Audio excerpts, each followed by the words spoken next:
What's up? It looks like this is the starter deck mania. Now I'm trying to get my scene and camera and all that stuff working. We're going first, which is unique. And alright, here we've got a couple of one drops, so we can try to flood the board early. Like this on one and these two on two is pretty good. They probably can't take time to GP there, so let's just keep. All right, got everything set up. Very nice low-cost hand to start out here. You could argue pipping out the dock side and then maybe barricading on two, but I'm going to save my pip because we only get one when we're going first. So they pass on one. We're coming out here with a lot of pressure. I know they can God power this, but I'm not sure if they can take the time off. We're just going to try to blitz them and claim that the Sanctum will give us value at some point. Okay, that is super annoying for sure. We're gonna go ahead and yeah, just be mana efficient here. So this is a sitting duck now to the GP. They can effectively claim 2 for 1 if they GP there, but can they afford the tempo loss? I'm not 100% sure on that. That would be the question behind that play is, can they afford the tempo loss? And they elect to not do that. Okay, wanted to resolve that minion. I didn't know if it would hit here or go face. So since it hit here, we'll just go ahead and just make the trade and try to still keep our tempo going. If it went face, we were going to go face and play barricade. And that line, it would have probably been better if the hog went face, but since it didn't, we're doing this. Okay, that's a relatively low tempo play for them to GP there. We top deck a good card, so we will continue the pressure. We're probably going to take the Rune of Strength next turn. It's the best card in the Sanctum. They could actually hide this and hit here, which will force us to do this, and then, yeah, we can Rune of Strength, the Underbridge Assailant is always a line. They also might be trying to set up a Poison Dagger or Spike T, so we do have to be somewhat careful. So they're going to hide this, hit here, we hit here. We could actually just play Barricade and protect.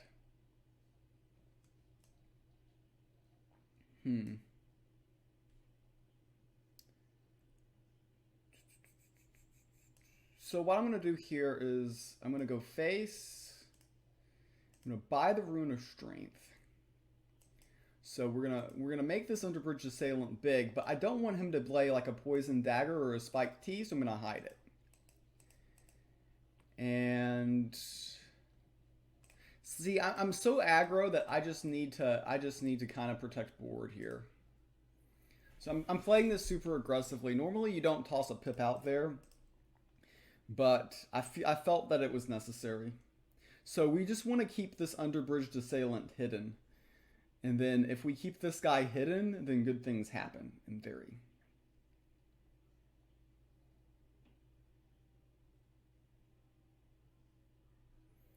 So yeah, if we go face with these, they're buying the Rune of Life, so it isn't true 2-turn lethal. Juggernaut, okay. Still gonna push face. This Bag of Tricks bug is super annoying. The other minion they played is a Dockside Prowler. We're going to keep this hidden. They have to play Rune of Life this turn. Otherwise, the Underbridged Assailant represents lethal. So we're forcing that. So they probably play Rune of Life on the Hunt Warden, attack here, GP, hit here, go face with these. We go face with this, hide this. And then I don't think they have any outs to survive. Yeah, I don't. Unless they've got 2 front lines. They would need 2 front lines to survive. And I don't think they probably have that available in their arsenal, but we'll see. So they hit there. Spike T. Okay, Spike T was very smart because now this is confused and not guaranteed lethal. It was never guaranteed lethal, but lethal in 2 turns. So they have to play the Spike T right now. They have no other option in that regard. I mean, not Spike T, the Rune of Life. So they play the Rune of Life. We're still going to attempt to go face with this. And trying is indeed the first step to failure. We'll go ahead and play the Rotting Mount to have a threat on board, but this guy gets traded off. And we'll try to make the Rotting Mount our next target. But if they got another Spiked T, then it can't even be the next target. We should have picked up the, I don't know, the Card Shark is one of those borderline things. It's like, is it really worth? And we don't have to go all in with this. We can always play Juggernaut next turn, which is just a high value minion. So they make trade. Can they get rid of this Rotting Mount is a question. And yes, they can. They can play Ransom, so that's going to force the Juggernaut into here. Will they hide it? That's a question. Okay, the Wind-Up Roller gives us more options this turn. The Bar Portfolios, the Vow of Champions is very nice. So let's just play the Juggernaut. This line is very simple. If the Juggernaut goes face, Vow is lethal. They'll probably kill it. They might play their own Juggernaut here. That would make some sense. Juggernaut here. Okay, they're going to trade in GP. That makes sense as well.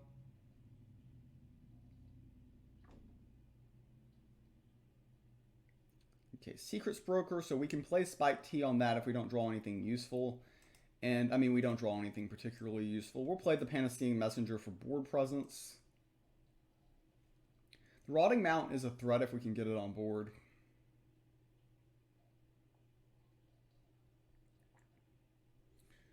General idea.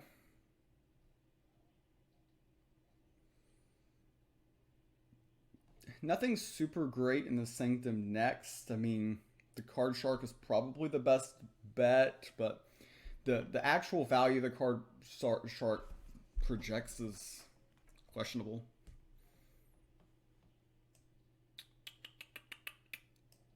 Go face to get the extra 2 points of damaged.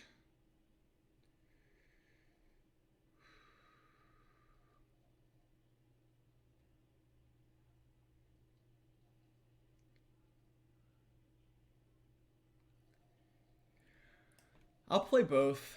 You could argue not, but I think this and then this is kind of their line. And then we can always GP here. I think this lives, maybe gets in one more hit. They're already pretty low. Okay, Juggernaut. So this hits here, this hits here. We have to hit here. If we can get this to 4-attack minion and hide it, though, then we're already kind of threatening. Well, 3-attack minion.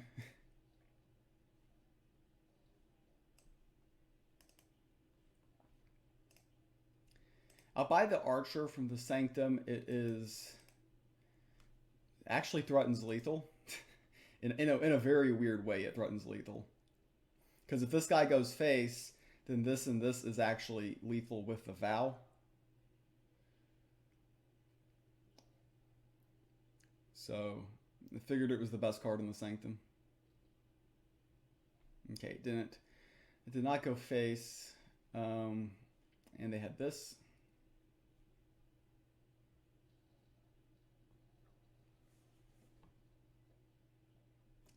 They went very wide on us that turn.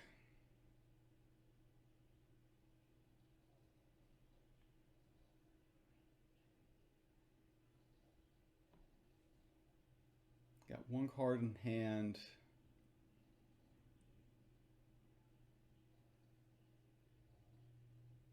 I'm trying to think if playing Rotting Mount is the best line. I can play this, hide it. And the next turn I'm threatening to kill him. Even if he buys the Card Shark, I'm threatening lethal. So I think this line is the best. Because I can keep this guy hidden. So they need another front line that's not the Card Shark.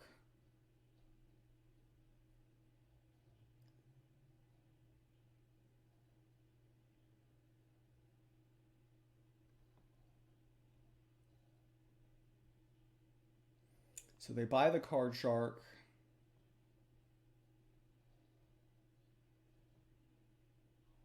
Yeah, I think we win now. If as long as this bag of tricks bug doesn't beat us. As long as we're able to target this guy with the Vow, we're good. Because we can Vow the 1/1, we can hide this, and we go face for 6 and we get there.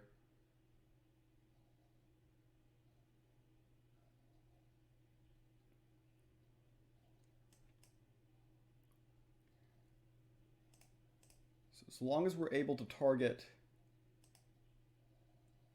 the card shark token, and that was scary because we weren't actually able to see it. The bag of tricks bug is super annoying. That bug has been around since I've started playing Gods Unchained, and it is mega annoying. So we win game 1.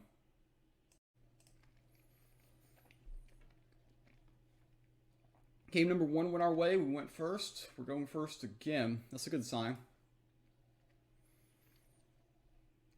Not as good of a mulligan as we had last game, though. Okay, we love seeing the hog. Okay, we love seeing that. Actually, I'm fine with this. This I'm fine with. We have a 1, a 2, and a 3. Sometimes you can't get too much more greedy, you know?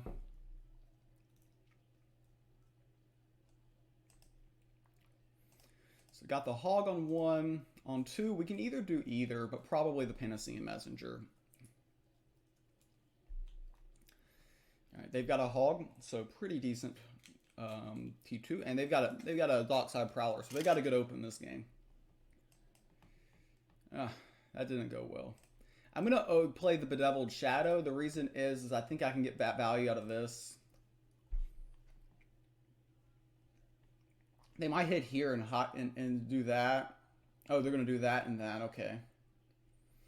They should have led with the hog first, because if they did it with the hog, it would be better. Because we just hit here and we Panacea in here.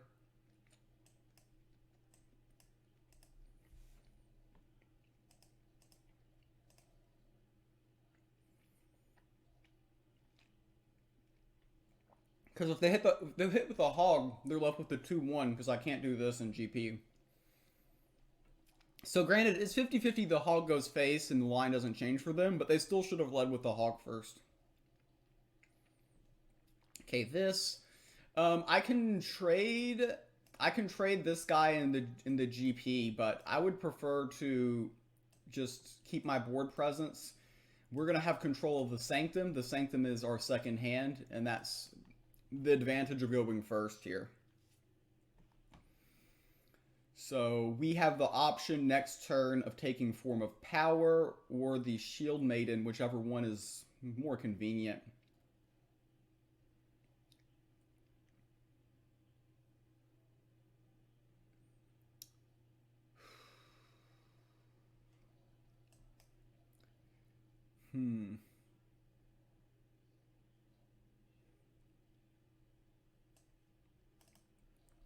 Not the best turn for us here. That Barricade, Barb Corcolios did work there. I don't have to commit to the Sanctum. Again, starter decks, with welcome set decks, you don't have to worry about Blessed. I know that he's not going to get the favor. I mean, he could get the favor for this, I guess, technically. But it was, I don't think there was, actually, I don't think there was a possible line. There was not a possible line. Okay, they draw a card from this, which is hard to do. So we're going to Spike Team. We're going to hit this as well. So we get the Form of Power. So we're getting some value there, and we can go face with this. Still got the Barb Portfolio, still got the Barricade on board. Can probably play Rotting Mount next turn, or Underbridge in GP. We've got our Underbridge and Shield Maiden as well. So we got a lot of options. Okay. I'm going to go with the biggest, and let's just attack here. I mean, I'm okay, I guess, if they just GP here. You could have argued not attacking because this threatens here, but I think he's probably Spike Teeing or going to kill this. I don't think this lives. I think he attacks here. See, the thing is if I don't attack there, he GPs here and attacks here and gets value. So there's just a lot of lines. I think attacking there makes the most sense. Okay, they have ransom, so they're going to ransom GP here, here, here. So they're getting value there. And they have the next pick in the Sanctum. They might purchase this. Though it's one of those things that whenever you purchase something like a Shield Maiden, you're worried that the card behind is going to be better.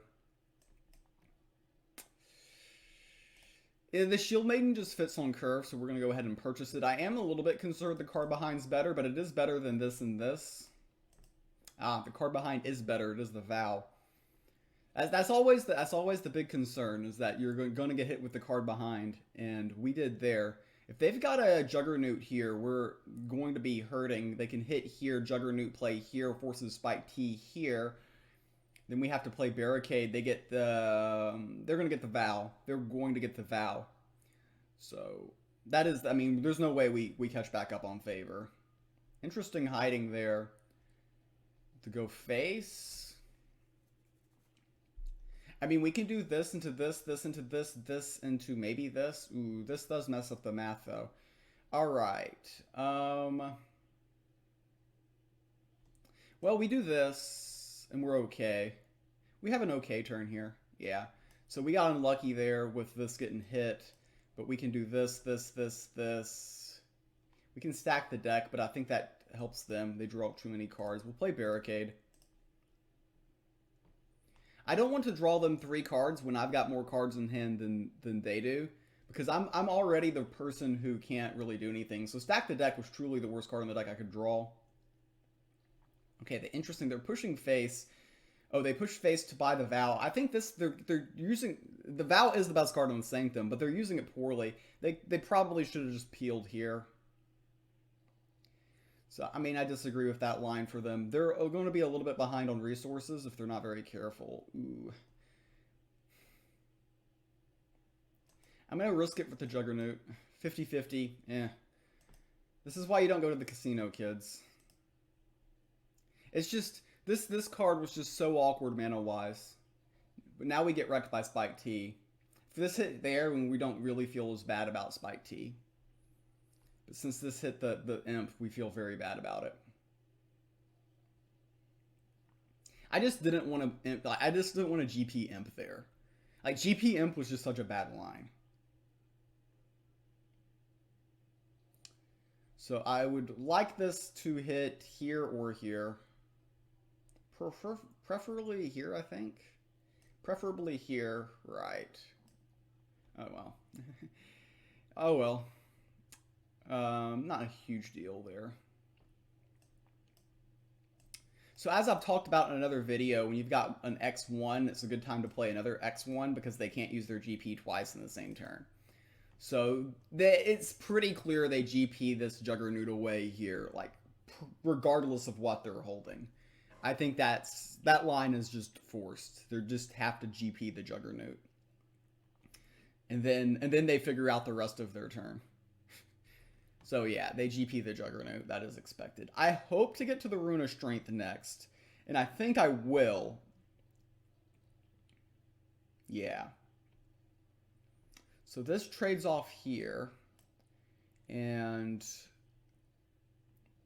I don't think they get to the favor to buy this. I mean, I could have gone face to secure it. But they're at 11. I just don't think they get the favor to buy this. Unless they play Reckless Flame Breather here, which kills this, this, and this. They can purchase this then. Okay, they have the Spike T. Actually, Spike T attack here, GP. They can purchase that. But when they attack here, GP, purchase that. If they play there, we Spike T here and get value. So they go ahead and go face. They buy the Rune of Strength. If they play it, we Spike T. If they don't, we do not. So we're gonna wait and see on our next turn. They play it, so we definitely Spike T GP this turn. All right. So Spike T GP. Get that off the board. I'm gonna take a turn and just Rune of Sight here. See if we can get something a little bit more valuable. I think the Underbridge Assailant's pretty good. The Panacean Messenger, not as much. We do have a Reckless Flame Breather left in our deck. They have a Juggernaut and a Reckless Flame Breather left in theirs. The next best card on the Sanctum is Rune of Fire, so that's what they'll be aiming for. Flooding the board is risky because Reckless Flame Breather wrecks us here. Of course, Rotting Mount, and they're hiding it, so they're basically signaling their lethal plan there. They want to win with this. And I'm just going to go wide here. I'm going to ask the question, if they've got Reckless Flame Breather, they lose their Rotting Mount, which they just played. But I think they're winning if they've got it. If they don't have it, this is a lot of pressure. So we are posing a question to our opponent here. Like, it's just too slow for them, I think, to hide and go face, because I think we outraced them.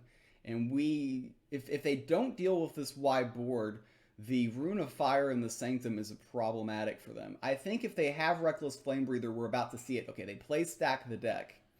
They play stack the deck. So I just gotta assume that they're going to get all the big answers by next turn. So I think the best play for them is to actually hide the Barb Portculios and go face. It puts me at 9. That way when they play their Reckless Flame Breather, they're kind of threatening stuff here. We can put them at 8 and buy the Rune of Fire. This is a tight finish. Okay, they're killing the Volatile Imp, which... Alright.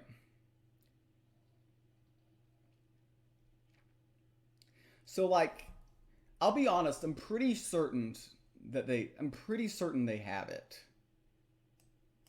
It being Reckless Flame Breather. They just drew 3 cards. What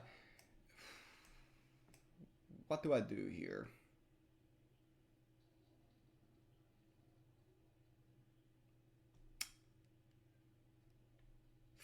Tough decision. Because if they have Juggernaut, then Barb Portculios is the play. I'm gonna... I think they're gonna hit me with the Reckless Flame Breather, but just in case I'm playing this. The unfortunate thing is they will be able to buy the Rune of Fire. So maybe killing the Volatile Imp was optimized there for them.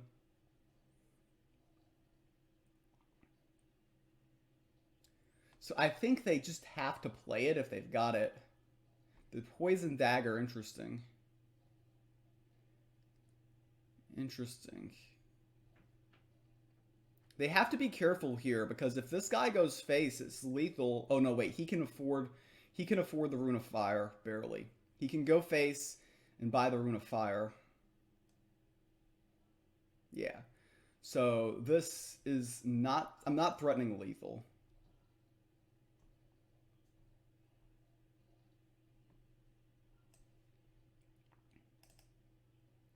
So here, I'm just going to threaten lethal. So now we are threatening lethal. This guy is kind of a sitting duck, so let's have this in play as well. I'm still somewhat concerned about Reckless Flame Breather. I mean, there's not many cards left in their deck, and it is in their deck. This is starter deck mirror, so I know what's in their deck. The Juggernaut's not an out here because, I mean, Juggernaut, they would have to hide here, hit here. This does represent lethal. Playing one more front line isn't an out. Okay, the Juggernaut, again, not an out. So what they can do is they can hit there and they can play the Rune of Fire to kill here. Thing is this guy's, the Bedeviled Shadow represent lethal. It does represent lethal. So go ahead, hide this. And now we are in the top 8. Excellent. Excellent.